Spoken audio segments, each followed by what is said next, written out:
Story 1. Ang buhay at may asawa. Once upon a time, there was, in Tagalog, Oh my God! mayroong isang pamilya na naninirahan dito sa parte ng Makili, Batangas City. Pero wait, bago natin simulan ang kanilang kwento, nagkakilala ang mag-asawa sa isang malaking kumpanya. Nagkita sila sa edad na 20 ang babae at ang 25 naman ang lalaki. Nagpakasal sila at nabiyayaan ng 3 lalaki. Tama ang narinig nyo, 3 lalaki. Wala pang tagapagmana ang reyna. Sa buhay may asawa ay hindi basta. Nandyan ang walang humpay na pagsubok.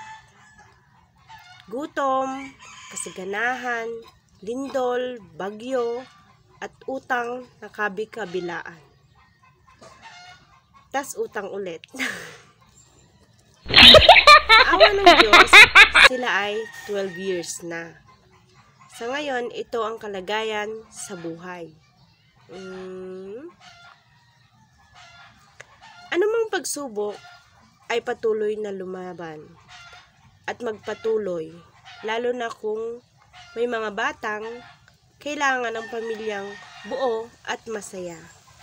Sa ngayon, nagtatrabaho sila bilang gwardiya at palitan ng ship upang manatiling ligtas o may bantay ang mga bata.